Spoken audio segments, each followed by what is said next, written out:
It's the pre-show. The live pre-show where we do it live. Doing it live. Shit, do I even have my Fuck notes? it. We're doing it live. Happy Sunday. Happy Juneteenth. Happy Father's Day. Father's Day is so stupid. Happy birthday, Dad. Yeah, happy birthday, Daddy. It's only one daddy I want to know, and that's Captain Pike, the hair daddy. The Trek hair daddy. Today is legitimately my dad's birthday. So we had a big thing today. It is. It's his birthday and Father's Day will every few years fall on the same day. That sucks for him because he only gets one gift. No, he gets two gifts.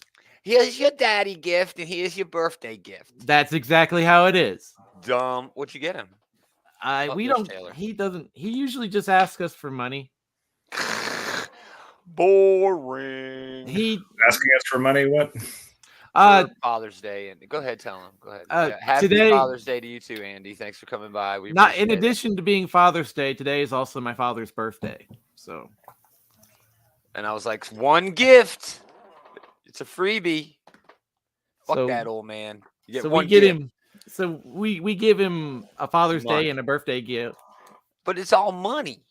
It's all money. But here's $20. Here's your Father's Day gift. Here's 20 more. Now I'm done with you. No. Now get away from me. No. Doing David's characteristic thick Brooklyn accent there. Get away from me, Pa. Oh my God, it's like there's two Davids. What the hell? Oh my gosh, I'm not David today. There will be no Sunday show next week. I have stuff to do. Damn. Oh, and we get a heart react as soon as. But no, man, that does suck because that'll be the finale of Kenobi that we're not going to be talking about then. Oh. Andy's mom's his birthday's on Mom's Day. That's cool. We'll talk about Tim Sale. We'll talk about Planet of the Apes, Tim Drake, Donnie Cates and Ryan Stegman's new project, which looks cool, and Lungflower. That's right. No one has any idea what that is, but you're going to find out. And then Kenobi and Miss Marvel, both pretty okay. Food news, and then pretty solid week of comics. Oh, I had a lot of really good ones that I liked. Yeah. Anything else we should add to the agenda, gentlemen?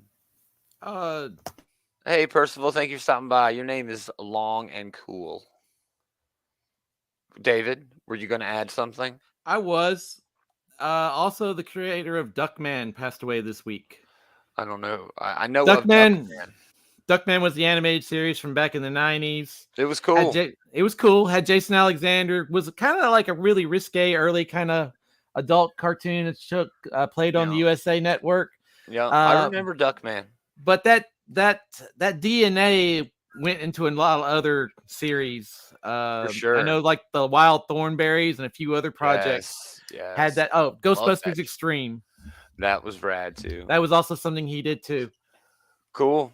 Well, that sucks. Rest in it peace. does suck. We got a lot of sad news like that. But all right, let's do it. Let's get into the damn thing. I hate all the sad news, but we try to celebrate, you know. Yes, I hate this. It is revolting. More? Please. That's our audience. Yes, it is. That's all of our audience. This is the worst thing I've ever seen. Are you guys going to be back next week? No. Okay, actually, You're we're not. This week, no, we're not. Yeah. Well, they wanted more, apparently. You got to leave them wanting. You got that one down, Homer. Leave everybody wanting more. Because we do such a terrible job. Greetings, geeks. Welcome back. Another episode of This Geek in Comics, our Geekery's comic book shit talk show. Shit talk show. Soft shoe. It's Gomer, aka David Taylor. Tappity. How's it going, gentlemen? You're bringing the energy there, Gomer. Yeah, I've had a really strange weekend, and it's long this week, which is awesome. Getting a Monday off. Happy Juneteenth to everyone. Yeah, true story. Yeah, Juneteenth is a great holiday. It's awesome. You're supposed to do something like to celebrate, like do some positive things in your neighborhood. I'm not doing anything. You don't have much of a neighborhood. I don't though. have much of a neighborhood. You have a cul-de-sac. You're also a bad person. I am. I'm also just a terrible, terrible person. I am gonna definitely take the day off though. What have I been doing this week? Star Trek Discovery. I'm all caught up. I'm watching season 4 now, so that's not actually all the way caught up. But what does my shirt say? Well, I'm the only one showing off a shirt, so I guess it is me. My shirt says Unicron. It's like a postcard. Like, yeah, must see Unicron. Go visit scenic Unicron. Visit Unicron. I honestly forget that Unicron is like a planet as well as a Galactus ripoff. A Galactus ripoff. I mean, he is kind of. I mean, just he because they undeniably is, but because they eat. But he got voiced by Orson Welles. Oh no, I was gonna say something deeper than that. Galactus, right, is in the 616 universe, and according to what we know of Galactus, he was in the Ultimate Universe as Galactus, if you'll remember. So there is a Galactus in every universe. Unicron, there's only one Unicron across the entire multiverse. At least in one. Have they? What if Unicron is just the Galactus of the Transformers universe? Ooh. Blew my have they established a multiverse Transformers? Yes, they have in several iterations. They have of the comics. Anyways, yes, they have. But yeah, I've been watching Disco. Speaking of alternate universes, they spend half the damn show in one, and it's a great fucking show, dude. In the Kelvin years? No, in like the Mirror universe. Really? Yeah. I don't think any of the new Star Trek properties have acknowledged the Kelvin timeline at all, as far as I'm aware. They touch on Spock doing his thing with the Romulans, but no, they don't ever really get into detail. They just mention that he died. But I think that's sort of alluding to the fact that they think he died and did not create in his own universe, in J.J. Abrams' pocket universe. Shouldn't even be allowed to talk about that. What'd y'all do this week? Anything cool? I just got back from vacation, so Ooh. Just doing vacation stuff. Tan all over. I got a pretty bad farmer's tan, in fact, yeah. That sucks. It's fine. It's not like I'm going to be around people who I'm going to have my shirt off for, at the office. Right. And if you're taking your shirt off at the office, that's a pretty fun office. Yeah. I do not have that fun of an office. European offices are nude all the time. Dave? I got the Horus Heresy Age of Darkness box set. It's Warhammer 30K. It's Horus Heresy. This is like the reason why we have Warhammer 40K. Is it? Yeah, yes. Dumbass. I don't know. I have no idea. Yeah, I don't know how any of that shit works. This is the high water mark of the Imperium of Man, and afterwards, this is it's deep in the lore. It's deep in the lore. You have said before Warhammer comics doesn't need a whole lot of lore, but this is the lore. This is the Horus Heresy. And Heresy. This is like the second edition or the new edition of the game, but they're putting the whole resin line, or a great deal of the Forge World resin lines are being translated into plastic. So we're getting like new tanks and new troop types and everything. I am glad that you're so excited for it. But, I am. Let's not get too much of a deep dive into it here. It's a lot, dude. Warhammer is so complicated. They got novels and they got, the games, of course, but there's a lot to it, dude. Yeah, that's kind of an interesting thing about tabletop games in general is like, you could do none of the lore, but if you want to, you could dive into that forever. Yeah, and there's so many angles to that hobby, dude. Who has the time? I just don't have the time. Percival chimed in, loves Warhammer. Awesome. It's plastic crack, dude. Isn't that what we're talking about? Isn't that what we all talk about? It is. It is plastic crack. Let's do news.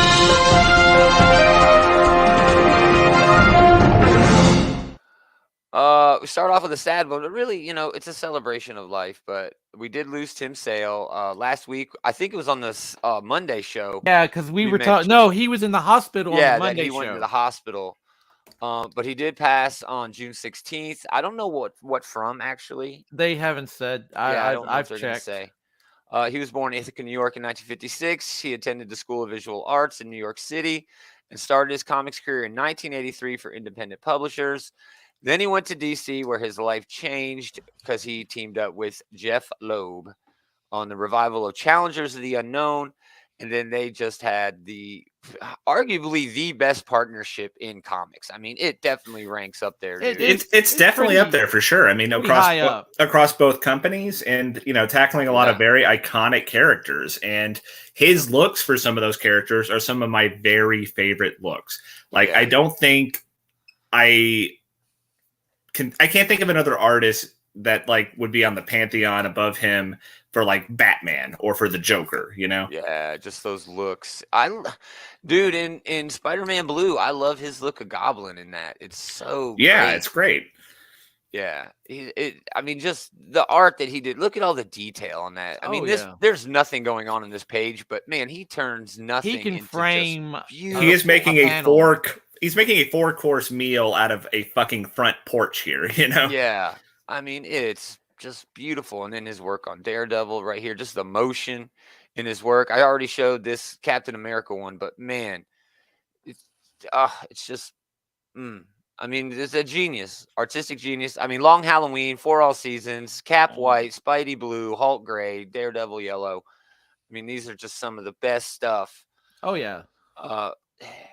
Isn't there a whole universe now in the multiverse where it's just those color? And hasn't that all been moved out of regular continuity and into its own thing now? I'm not sure about answer that question. It'd be great. But yeah, Long Halloween is perhaps one of the best looking Batman stories ever told. And that alone, cements his legacy. But he did so much more, Oh, yeah. Long Halloween is like top 5 Batman stories. Oh, hands down. I mean, you ask like anybody to make a list and it'll be on there somewhere. Oh, yeah. For sure. So, rest in peace, Tim Sale, man. Just awesome work. Just great artist. Moving on. Marvel got the Planet of the Apes license back. This came along with the Fox acquisition by Disney. And they actually are getting it back starting in 2023. When did they have it? I know. I'm getting to it. They had new releases. They're going to do new releases. And they're going to do collections and reprints. So that's really where the money's at. People want them old reprints of the Planet of the Apes comics, that old shit. Marvel first published, did you want to guess, Dave? What year do you think they started publishing Planet of the Apes? Maybe in the 1970s? 74. Yep, they did a black and white magazine and color comic format, and they stopped doing that in 77. More recently, Boom Studios had the license. Yeah, because they had that. They did like Kong and the Planet of the Apes, and they actually published more Planet of the Apes comics than any previous licensee had, including Marvel. So, and that makes sense because there was Marvel in the 70s would have only had like about they ran for what 3 years. 3 years. Yeah, so that would be like maybe 36 issues at the most. Yeah. But they did have like 2 or 3 different series. Anyway, Boom really pushed the shit out of Planet of the Apes, and rightfully so because it had like this big resurgence. While Boom happened to have the license with the new Planet of the Apes movie and the when the Andy Serkis movie started coming out, yeah, and it was Marky Mark first. Remember the Mark Wahlberg? Well, I'm talking about the guy who's like, the reason to watch those movies, but awesome. Yeah. This is a Salvador LaRocca cover, by the way, and that is nice. I don't know. Is I've that never General really Ursus? been. It's beautiful. Well, say again, Dave. Is that General Ursus? Oh, I don't know. I've never been a fan of Planet of the Apes. I don't think I could tell you much of the Planet of the Apes lore. I can tell you a lot of the Planet of the Apes lore. I liked Planet of the Apes. Planet of the Apes is one of those like ubiquitous franchises where like everyone knows it. But I don't know anyone who is like, it's my favorite. It's like time travel was involved in it twice. It's like Godzilla for me. Like people love all those old Godzilla movies, and I get it, but I can't fucking stand them. I hate those old Godzilla movies. I understand why people like them. Let's drop this topic real quick. But I can't stand those I'm old not movies. saying anything and it's the same about with Planet of the Godzilla Apes movies. for me. So Do what? I'm not saying anything in defense of the Godzilla movies right now. So. See, but it's the same with the Planet of the Apes. The last Planet of the Apes I read was Star Trek crossing over with Planet of the Apes, and it was just okay. I mean, this is one of those things where it's like, that's neat, but I'm not super jazzed about, getting new Planet of the Apes material. I want to inevitably get the Conan, Star Wars, Planet of the Apes. Who's that big monster hunter, the kaiju hunter they got now? Ultraman, and then Aliens, Predator. Well, we're not going to get some of those because crossover.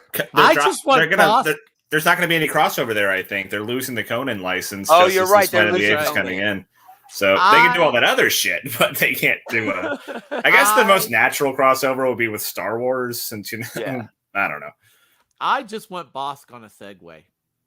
Oh my God! Moving on. Robin is getting relaunched. No, not that one. Nope, not that one.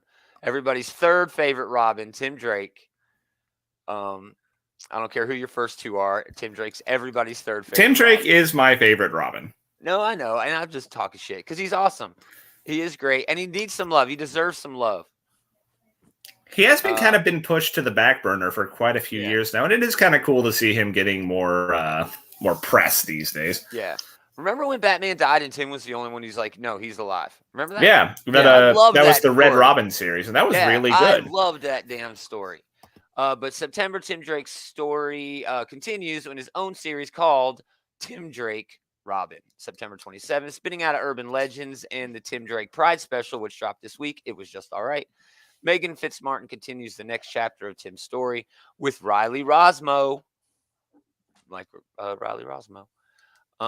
What's going to happen here? A new villain, of course, threatens Bernard and everyone else Tim cares about as Tim carves out a corner of Gotham City just for himself and sets up shop in his, wait for it, murder shack boat.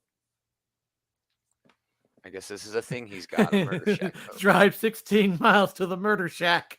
Is a murder shack like a type of boat? I don't know what that means. Yeah, I think it was introduced in his story. Okay. We get a bunch of covers. Jorge Jimenez, Sweeney Boo, Dan Mora, and Jamal Campbell. This is actually getting a 1-in-100 variant, which is nuts anymore. But yeah, you'll be lucky to see that. Could you go back to the one with the Teen Titans on it there for a second? Yeah, this one. Okay, I recognize Connor Kent and Bart Allen. Who's the Wonder Girl there? I have no idea, man. It's not. I don't read that. It's not Cassie or Donna. It could be Donna. But it could be Donna. She's not part of that age group, though. I don't know. Whatever. Yeah. Didn't Slade murder them all? Anyway, moving on. Oh, in Dark Crisis. He murders them all. Yeah, he's fucking up them Titans right now. I love that shit. Anyway, moving on. Robin's coming out in September, so we'll have another Bat book, technically. Just what we needed. Not enough of those Bat books, you know. They're really starved for any attention, the Bat family. DC, all Batman all the time. This is like the third Robin book, too, technically, if we want to count Nightwing as a fucking Robin book. I guess we could. I mean, yeah, he is the Robin, the original Robin. So, yeah, I would count that. And honestly, that one's really good. And I am getting caught up on Damien's Robin book, and that's pretty good, too. It's good. Oh, you read that first trade? I read the first trade. It was good. Yeah, it's cool, dude. It's cool. But hey, if this keeps up the tradition, this will be another pretty good Robin book, hopefully. Oh, yeah. I'm not expecting it to be bad. I don't know if I got room on my list for it. You know what I mean? Yeah. You know what I mean? Moving on. Ryan Stegman and Donnie Cates got their new creator-owned book called Vanish, and it is confirmed that it is going to Image Comics. The all-star team of Donnie Cates and Ryan Stegman. Sick and tired of all these young adult stories about magic and wizards and destiny and love and blah, blah, blah. You can tell this is a quote from Donnie Cates, a direct quote. Well, good news, we are too. So we made Vanish to answer the one question we've all been asking. What if magic was metal? That's a quote. That sounds very much like a Donnie Cates book. And it sounds so lame. This is a project that Ryan and I have been secretly building and working on quietly in the background for years, and we cannot wait to unleash it on you. And the fun part for us is, well, pay attention closely. Like the reveal of any great magic trick, you'll never see this one coming. That actually does get me excited. You know, I want to see a good twist. The art in this obviously looks great. Ryan Stegman. Oh, yeah, it's Ryan Stegman. Knows how to do comics. All right, look at this big 2-page layout. Ooh. Jesus, that's beautiful. So this is coming in September from Image in print, It can be purchased digitally from KLC Press and digital storefronts like Kindle, Apple, and Google. So this is getting all the big monopolies in tech. Oh, so is this getting like a simultaneous digital and physical release? Yes, and That's I think cool. We talk about Substack a lot. I think that is the best way to do it. Make your money, but make you some money too. You know what I mean? Give everybody their options. Like a lot of these Substack motherfuckers are putting their book out on Substack first, and then printing it is like an afterthought. And it's like, all right, that's really not a good idea. I don't like that. That was the one thing we were worried about with Substack, that it's going to take away from the sales of the paper sales. Making the paper sales an afterthought is disrespectful and kind of bad business, in my opinion. But I think this is a good compromise, of getting it out there the way it's supposed to be. And I mean, if you can purchase it directly digitally from KLC Press for $8, I'm going to do that. You know what I mean? I'm going to give my money directly to, instead of going to Amazon or Apple or Google, if I'm paying for this digitally and I have the option to go directly to the creators and buy the book, that's definitely what I'm going to do. That is the best way to. Everybody should be able to do that, dude. Everybody should be able to do that. And I think that's one of the great things about Substack is it allows them to do that, but it leaves out everybody else. This seems a lot more inclusive, all inclusive. So yeah, I'm kind of excited about this. This cover is great. I think that's the. I mean, it's going to look good because of Stegman, and this does sound like it's very directly in Donny Cates' wheelhouse. I mean, this is like grab some stuff out of Donny Cates' thought process fishbowl, and this is definitely something that you can see coming out of there. Yeah, for sure. So yeah, we'll definitely talk about that when it comes out. Last bit of news before we get into the shows this week: a book called Lung Flower, #1. I think it's as a trade, actually. So it's called Lung Flower. Here's the art. I mean, it looks okay, right? The art looks like it has like that kind of horror aesthetic. Yeah, it's got a horror sort of aesthetic too. Yeah, it kind of reminds me of something from like Arkham Asylum or Sandman or something. Yeah. Science fiction writer Brian Martinez wrote this book, and he also kind of created the art for it. He used an AI image generation system called the Midjourney AI. Oh, so he didn't use Dolly. He handed all the illustration duties to an AI generator, which responds to text prompts from the user. A one-of-a-kind horror experience from the mind of Brian Martinez. Ever since Victor's fiance left him, he's lived in a big, empty, decaying house all by himself. Work home, nothing matters. Blah, blah, blah, blah, blah. Who cares?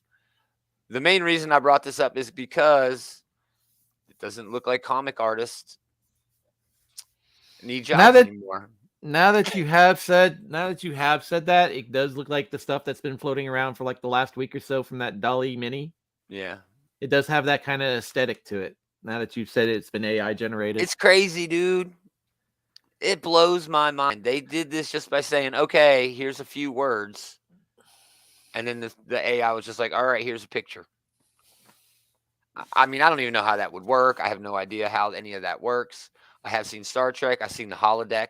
I can only assume it's similar to that. Imagine an AI generated holodeck of that kind of stuff. Oh my God. Isn't that what it is, basically? Telling it keywords and then it just creates the image. What are you saying here? Busted down house? Yep. I mean, what are you even saying? Decaying house, 3 stories, I guess. Yeah, right. I don't know. But that's interesting, and we will talk about that. I think that's actually what available. A strange new world we live in now. All right, the technology, man. We have the technology to just put Ryan Stegman completely out of fucking work. Anyway. Well, I'd like to think. No, we don't. I'd like to think that, especially when it comes to artistry, that, having that vision is something that can't truly be replicated unless, someone else puts it out there first. Right. Like, this does look like it basically just did, an image search for, who's the artist who did Arkham Asylum, who did all the covers for Sandman? It pretty much looks like exactly his stuff. I want to say it was Lee Bermejo, but that was not Lee That's Bermejo. Not him. It's not him. He did a lot of those Arkham covers. I know the name if I heard it, but I don't remember it right now. Well, whatever. David, get on that. I'm on it. He's on it. We are going to talk about Kenobi and Miss Marvel. Fantastic shows. Kenobi Part 5, 13 years, before the events of the show. Dave McKee. Yeah, that's it. Thanks. Kenobi trains Anakin in lightsaber combat on Coruscant, where he's criticizing Anakin for being aggressive. And then in the present, tracking Kenobi's location to Jabim, Vader promotes Reva to Grand Inquisitor. And then the shit hits the fucking fan, and Vader is just the most badass motherfucker we know him to be. Ripping starfighters out of the fucking sky, having a lightsaber duel without even pulling out his fucking lightsaber.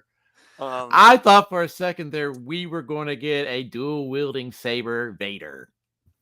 Man, Vader don't even need to bother with that shit here. He didn't bother with that shit. He was like flinging him away with the Force, but he was even like, "Here, take this back. Let's pretend like you have a chance for a second." You know? Right. I'm not toying with you. This series has been great for all the fans of Vader who just want to see him just dunk on people, because he has been doing that a lot.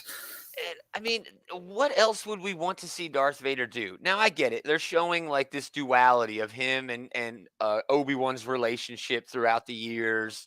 The way they've always sort of had this competition between each other, in a way, and how Anakin has basically always resented Obi-Wan, at least to some extent, I thought that was a really good framing device for this episode, where like you can kind of see that Obi-Wan is trying and failing to teach the lessons that Anakin needs to learn. And we know, of course, that he never did.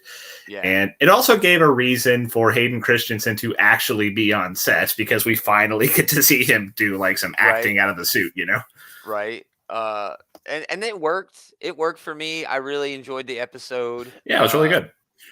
A lot of people are griping about different things about this show. And again, I'll say the thing I always say. I always love visiting this universe, and you're just going to have to get over it. You're always going to be comparing this to the original series or the original trilogy, and you're never going to get there. You're just never, it's never going to happen.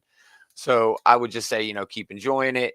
And if you're not, you don't have to love everything that Star Wars is. I think that's another problem people have. They're so dedicated to this franchise that if they don't love something, then they have to hate it, and they feel personally attacked. Well, I'll say the thing that I always say about Star Wars: we'd all be better off if we took it less seriously. Definitely, dude. Definitely. That being said, it seems like there is pretty overwhelmingly positive reception for this. Of course, there's always going. It's Star Wars, so there's always going to be people who hate it. But I really liked Obi-Wan talking Reva into kind of switching, I don't know. I don't think he talked her into switching. No, he did. He did.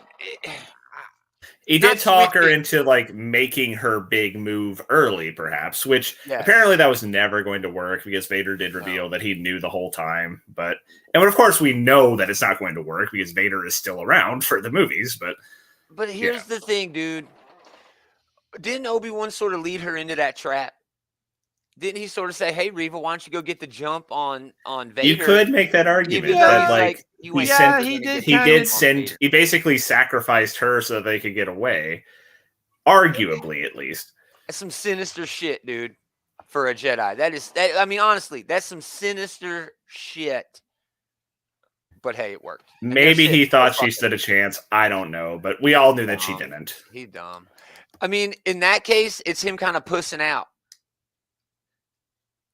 Because he should be the one going and fighting Anakin. Well, I think that actually tracks, though, with what he was saying during the whole training session, right? That, like, that's not my job. I am not here to attack and kill people. I am here to help people. I'm here to protect the innocent. And in that situation, protecting the innocent means making the getaway, Yeah, so nuts. So nuts. All right. Oh, we got a comment before that. Tom, I think he did that after she was interested in working together with him. Yeah. That's true. She did shut down the idea of a more formal partnership. Yeah. And that would have never worked. Anyway. This seemed like something that would have been the last episode, though. I'm curious to see what the last episode is going to be now. Apparently fucking Bail Organa sent this like very sensitive information, and then fucking Kumail Nanjiani dropped the fucking communicator. So a lot of silly coincidences to set up some sort of drama here, but yeah, whatever. I feel that there's probably going to be a spinoff involving Reva. Well, maybe another season. Possibly. Spin off who? For Reva? Yeah. Is she dead now? No. I don't think she's going to survive the next episode. Yeah, I don't think she's going to make it, dude. I don't think she's going to make it. I'm pretty sure she got run through her guts. Well, so did the Grand Inquisitor, and his ass come back. He come back, but they left her there. They left her there where they found her. They've left the door open. We'll have to see how this next episode plays out. They don't murder fucking anybody. All right, you don't ever die from getting hit by a lightsaber. I mean, obviously. I mean, it's a way you out there. You gotta take the head off, otherwise you'll be fine. Apparently, it's a way out there theory, but I figure that she might become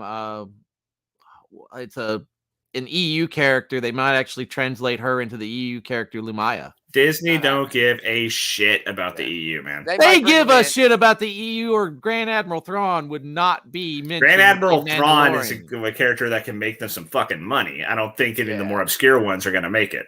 Dude, the EU is like a dead carcass where they are just picking it all the good parts off before it rots. Honestly, they are. And I get it; it's a good idea, but it was also a great idea to do away with all of that old continuity and start fresh, because it's not so fucking confusing, and you can actually write something. But as far as Reva is concerned, tied down to something else. Like, we'll have to see how the final episode plays out. I think she'll do something, since they left it there with, she has that sensitive information, and they wouldn't have made that the stinger if it wasn't going to amount to anything. Right. But I doubt she'll survive till the end of the next episode. Yeah, I don't think she's going to. I think she's dead meat. All right, moving on. Miss Marvel, episode 2, Crushed. Kamala begins training to control her powers with Corelli, with the latter deducing the bangle activated her superpowers. They attend a party organized by Zimmer where they meet the new senior. Kamala befriends him. They get frustrated because they're spending time together. It's basic teeny bopper fucking high school dating drama shit, right? She asks about the bracelet. I mean, anyway, there's a bunch of action. Boy falls from the balcony at the mosque. Everything, blah, blah, blah. Right?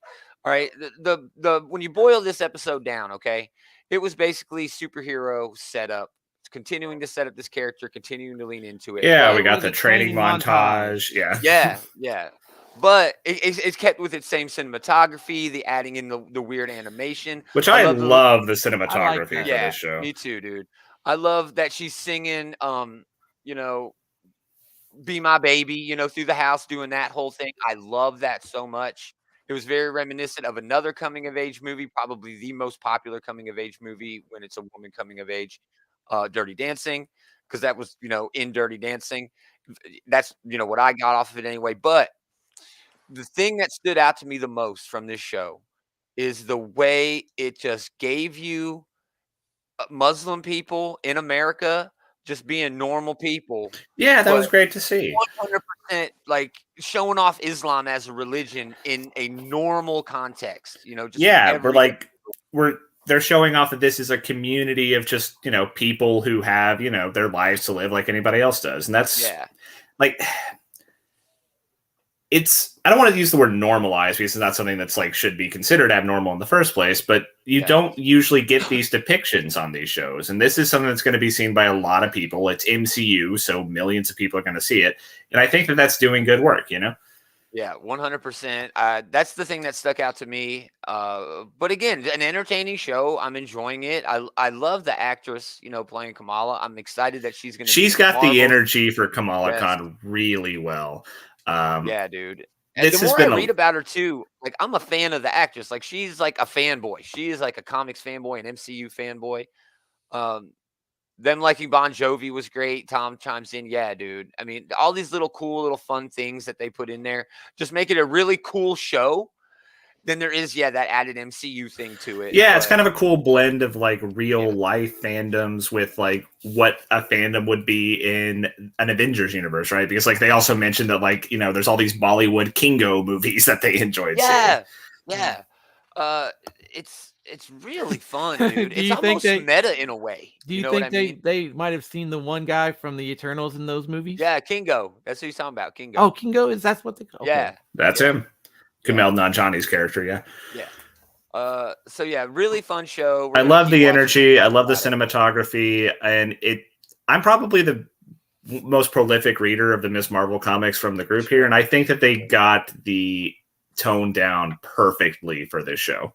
Yeah, the only thing that still bothers me about the show is that she's not an Inhuman, that she doesn't have the Embiggen powers, because I really like that power. But I like where they're going with the Nega bands or the I do appreciate at least that like it's not like she found like an artifact and that's the only thing she's got going on. I like that it's just activated something that was inherent to her. I do. Yes. I was worried about that, and I'm liking that. That's not the case, right? Yeah, she didn't just find a Green Lantern ring, and that kind of opens up them to make it an Inhumans thing, or if they want to. I mean, or a mutant thing, or an. I'm sure they have plans. Maybe they do make her a mutant. I don't know. Whenever they get around to introducing that, but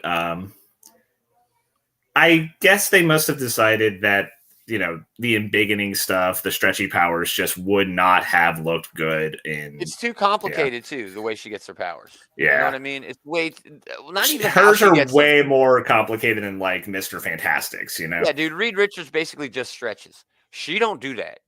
All right, her shit is way over the top. But I mean, it almost works with all the multiverse shit that they've recently brought in through the recent Spider-Man movie and the Doctor Strange movie. I still think that the big reason they made the change was because they didn't think it would work visually. So yeah, that's a moot point then, right? If they made that decision. Yeah, exactly. And it would have cost them a lot more than what they got going on now. It costs nothing to make little shiny footstools or whatever the hell, you're basically doing like Star Trek from the 60s basic level of special effects. Dude, obviously better than that, but yeah. So yeah, Kenobi and Ms. Marvel, great shows. And we'll talk more about those on the next episode, whenever that is. Week after next. Food news. Yummy. Double dose of food news, and they're both actually pretty good. There's a new Mountain Dew. It's available only at Casey's, exclusively at Casey's. It's basically a gas station, Casey's. I have never heard of Casey's. What is that? They've got pizza. It's like a gas station that's got pizza. Okay. That sounds. Are there any around here? Where are these things? I have one near me, but I don't think like they're in Nashville, but they're getting there. Maybe like. I don't know. Well, they have got a new flavor of Mountain Dew exclusives called Overdrive. Overdrive.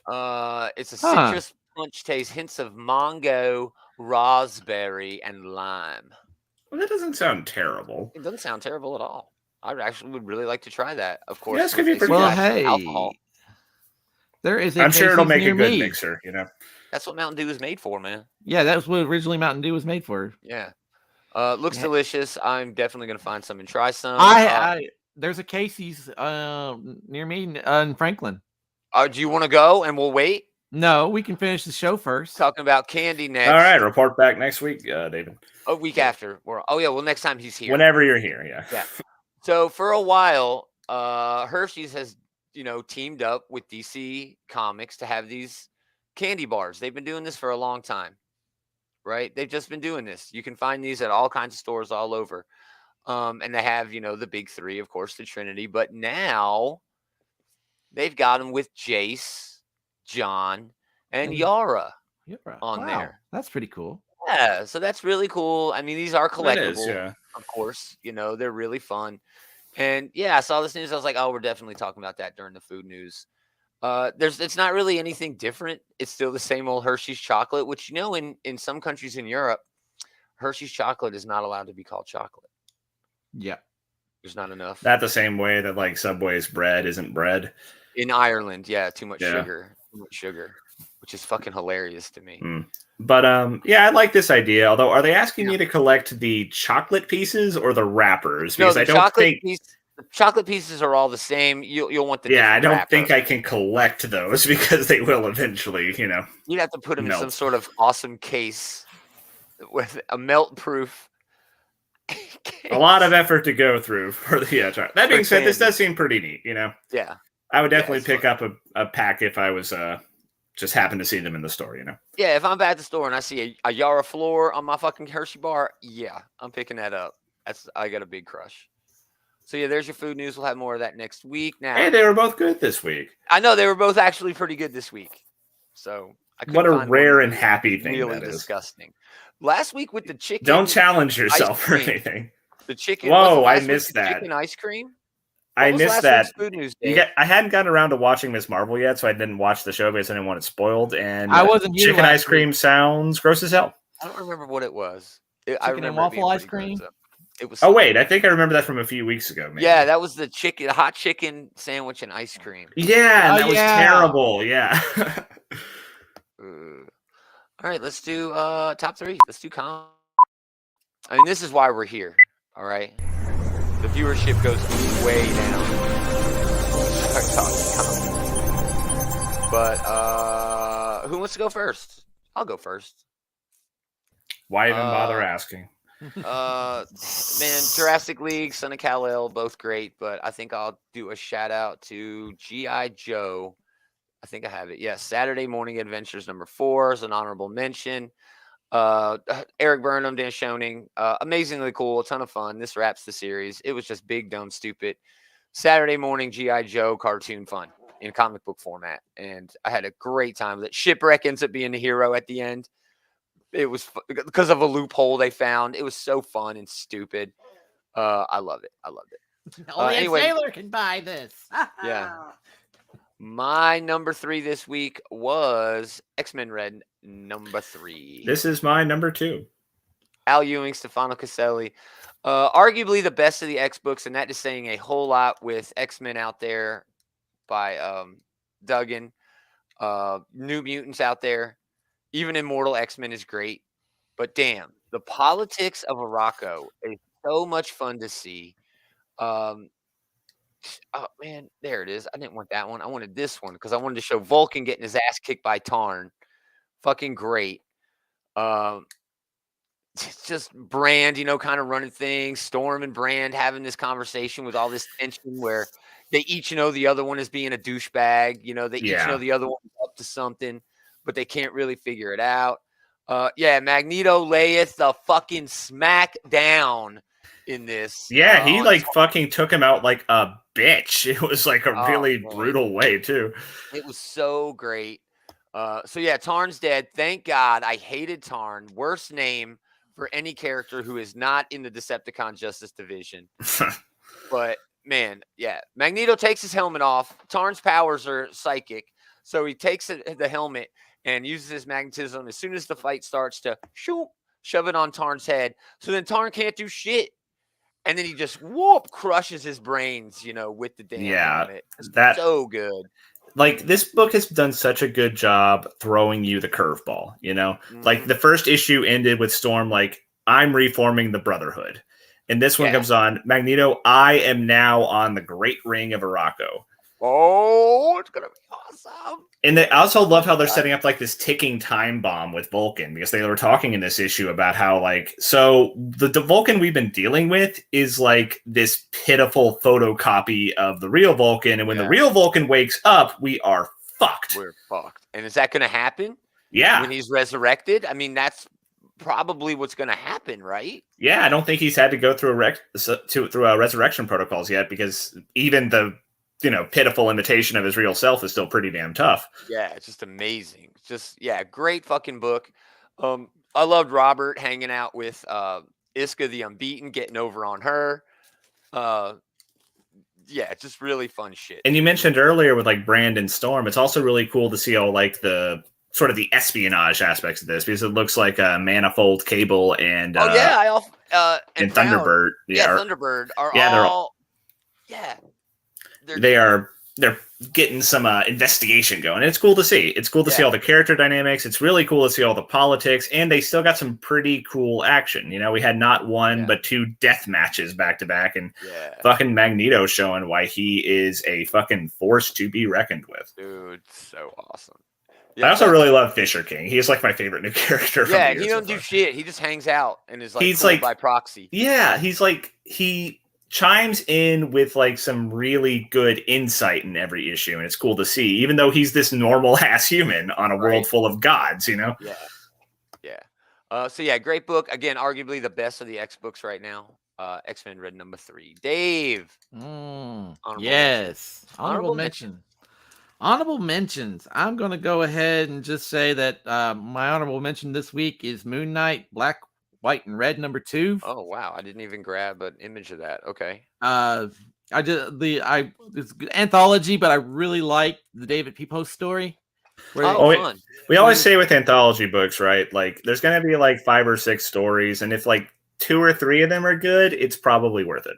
Yeah, but it's all 3 of the personalities plus Koshu in a diner, and they're trying to account for who got what injuries and all that, and it was just fun. A nice, fun dynamic between them. Fun. And my other honorable mention will be Grimm #2 as we continue the story of trying to figure out how this one Grim Reaper died. Yeah, not a bad story. Still, it seems like this was a filler issue. A lot of filler in here. Still fun, great art. Flaviano really showing out, especially with the colors. But yeah, still pretty good book. Boom Studios, good book. And my #3 book this week is Radiant Black. I think I got a picture of that. Number 15. Yeah, number 15. Yep. Just this real interesting dynamic with the previous wielder of Radiant Black being back, and all he's doing is being supportive. And we got this movie going on, and the villains are starting to gather up and become a team to take out Radiant Black. Cool. The one villain in the stories was actually kind of a friend to the current Radiant Black. Yeah. And when she's in proximity to him, Doppler, I think is what she called. She can get energy off of him. Oh, fun. So that's interesting. It's an interesting dynamic going on, and the bad guys are gathering. They're forming a team. All good. Yep. Good choice. Taylor, honorable mentions. All right. I'll throw out an honorable mention for Superman, Son of Kal-El. Not much happened in this issue, but it's always a fun read. Yeah, agreed. Crypto showed up. I had a Crypto great time. showed up. That was a fun reveal. Like, oh no, they're attacking the kids. Oh no, it's just Crypto. That was fun. And they call out a senator like in the Capitol, and he turns into a monster. It's like, okay, that's fucking weird as hell. But yeah, great book. I'll throw out an honorable mention for Wolverine number 22. I really like how Wolverine's version of teaming up with Deadpool is just like chopping off the pieces of him that he needs in the moment and throwing it at the problem. No, they were stuck in a jail cell. And Wolverine's like, all right, Deadpool, I got a job for you. And he cuts him into pieces so he fits through the bars. And then when he heals enough, he lets Wolverine out of the cage. Just genius. Ben Percy, genius. Yeah, that's really clever. Bars? No, I don't know. Who knows? Some reason. Because reasons. Fuck you, David. Yeah. But also throw out an honorable mention for Fantastic Four number 44. They're still doing that Reckoning War stuff, and it's all coming to a head now. And, it's consistently a fun read. Good. My number 3 this week, though, is going to be Jurassic League number 2, because this book just fucking rules. We have like fucking Dinosaur Superman and Dinosaur Batman squaring off against the Dinosaur Bizarro and Dinosaur Giganto here. It's that sentence. Yes. Fucking crazy. I mean, even just looking at like the stupid names they are giving for all the cities, like it's Metropolis, Yeah. Like, this book is so dumb, but in such a fun way. I love shit like this. Daniel Warren Johnson does a great job with it. I haven't been able to deduce like a clever, serious thing that's underneath it like I did with Beta Ray Bill, but I'm having so much fun that I don't care about that. I don't think there is. I don't think there's anything I think this is just for the dumb fun, but it is a lot of fun. Yeah, it is. I have a good time reading this. It was and great artwork. I love like all the action and everything. Oh yeah, it was a fun read. Yeah, Wong Gaty. It's going to be even better when it's all collected, because I really do think he's going somewhere with this, I bet, yeah. Yeah. But yeah, even just like, seeing like Wonder Woman on an invisible pterodactyl instead of an invisible jet. Stupid, but it was really fucking cool, dude. Yeah. It's the week of dinosaurs with the other dinosaur movie coming out. Tom asking the ultimate nullifier being revealed to be Watcher tech was cool. That's fun. That's true. Yeah. Apparently, one of the main reasons why the Watchers are so strict about non-interference is because apparently they done blew up 9/10 of the known universe. Jeez. Well, that was nice of them. What a bunch of dicks. Idiots. Oh, well. Good choice. My number 2, I have a strong feeling this was going to get mentioned again. We did just mention Danny Warren Johnson. He is doing the writing and the art on a book called Do a Power Bomb. That is my number 1. I figured you were going to talk about it. Oh, yeah. This book is fucking awesome. Yes. All right. It's about a second-generation professional wrestler who, when she's 11 years old, she loses her mom, who is like this beloved champion, to an in-ring accident. Yeah. When she's in the audience. So now she is older, 10 years or whatever later. Yeah, she's like 21 now. Yeah, she is wanting to get into the business, and she's not very good at it. And all of the ins that she would have don't want to do it because they lost her mom in such a dramatic way. You know, her uncle doesn't want to help her. Her dad doesn't want to help her. Her uncle made a promise to her father not to train her. Yeah. And anyway, then it takes like this wild left turn where she is talked into joining a wrestling league that's run by a necromancer who says, if you wrestle for me and win, I'll bring your mom back to life. Oh, yeah, that's the deal. I mean, that took a really crazy turn right there. But that guy was watching the events of when her mother died, too. Yes, so he's been watching her for years. Yeah. So it had this great sort of, I don't know, angle to it. It was almost like $1 Million Baby meets Ghost Rider, maybe, in a weird way. I don't know. It's hard to really say. But the art was fucking amazing. Well, there's a combination I never expected to hear. Right? The action is just fucking over the top awesome. I mean, look at that. Just great work with the motion. And Danny Warren Johnson just can never go wrong. When he's writing a book and he is really into whatever the subject is. I saw this on Murder Falcon. You know, Murder Falcon's all about music, and he really loves music. You can tell he's a fan of wrestling, but then it took this wild left turn where, you know, there's a necromancer who's going to bring her dead mom back to life. Just a really fun book. You root for the main character immediately. You know, that little girl, you really feel it when her mom dies in the ring. And Johnson just has this great way of putting great art, an emotional story, and just a really fun premise together. But when he comes out of the other side, he just has this knack of making something that's greater than the sum of its parts. And that's what he did on this issue. And yeah, I'm excited. 7-issue miniseries. So yeah, it's going to be a fun rest of the year for that book. I am definitely on board. Me too. Dave. My number 2 is A Calculated Man. Oh, did I grab this? I did not grab this. Sorry. I did not like this. It was just okay for me. I thought it was pretty good. Yeah.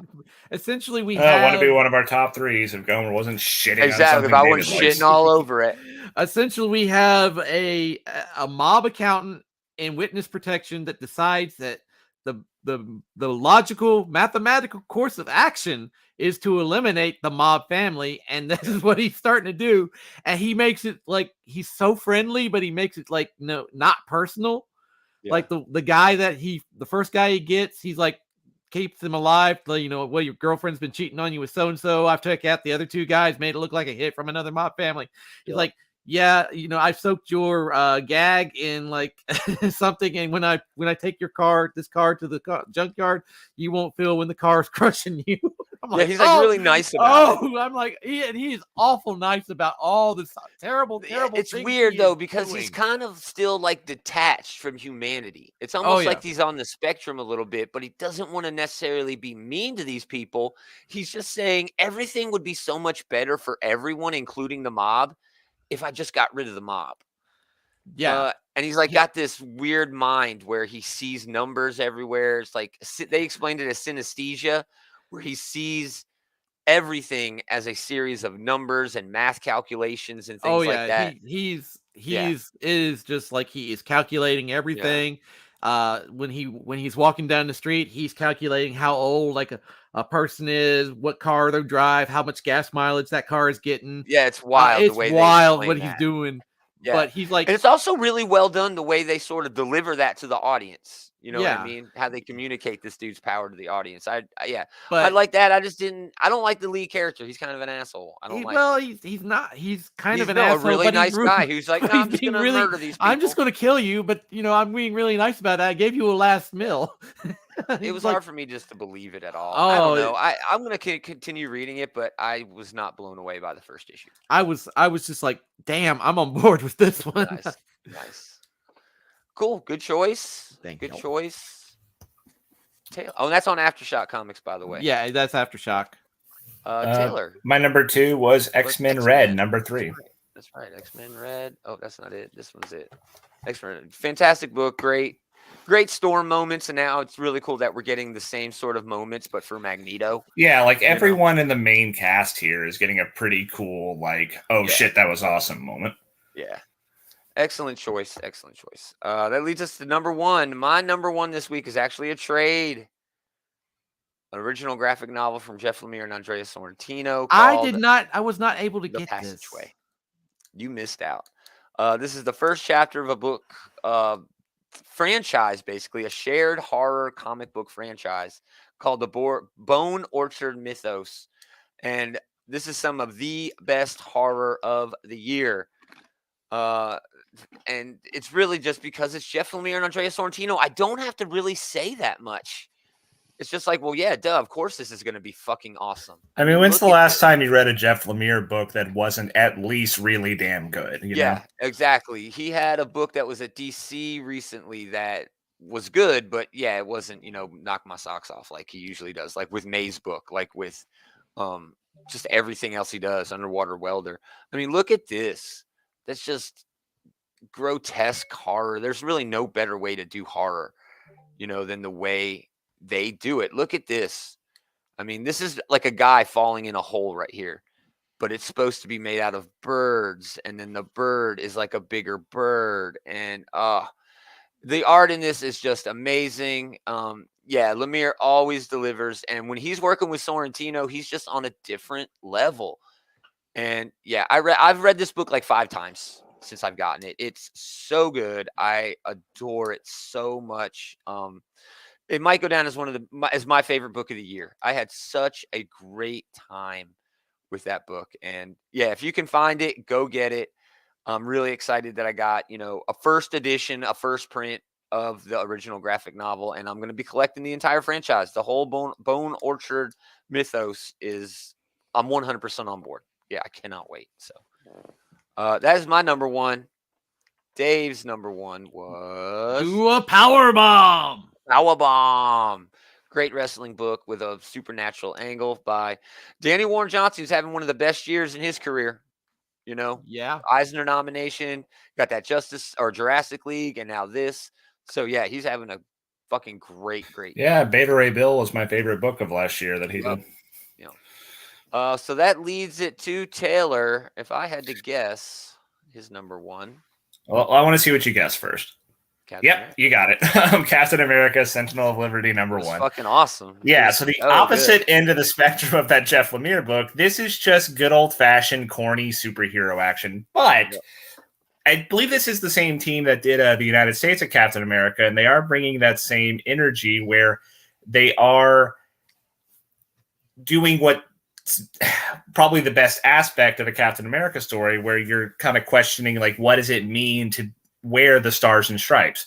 What does it mean to try to represent the best of a country that almost never lives up to that ideal? And I am an easy mark for cornball Captain America, and that is exactly what we're getting here. But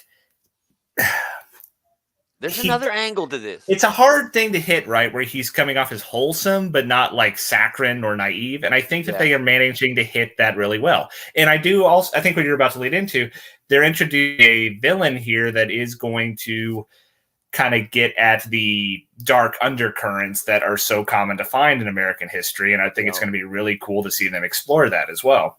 Like this is a story about Captain America who has to balance, a country that has high ideals, but also consistent failures to live up to them.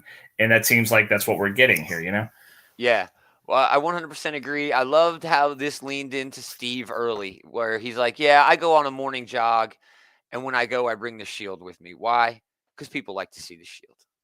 And he doesn't mean it like, "Oh yeah, look how badass I am. I got the shield." He does it as sort of a deflection away from people being all up on him. You know what I mean? He's almost like he can like the shield not only protects Captain America when he's at war, but Steve's almost like, no, this shield protects me when I've got to be Steve. He talks about his childhood home, which he moves into, how if the Smithsonian knew that this is where I grew up, they'd probably buy the whole block, you know? He's trying to do normal shit, like go to art classes and has trouble. Yeah, I love seeing him like trying to hang out, like him being too shy to look at a nude model, or like him going to a Yankees game, or actually a Mets game, but he's wearing the old Dodgers uniform because that's who his team was growing up. Exactly, dude. Yeah, it really paints this guy who, I'm sorry, I would not want to hang out with Captain America.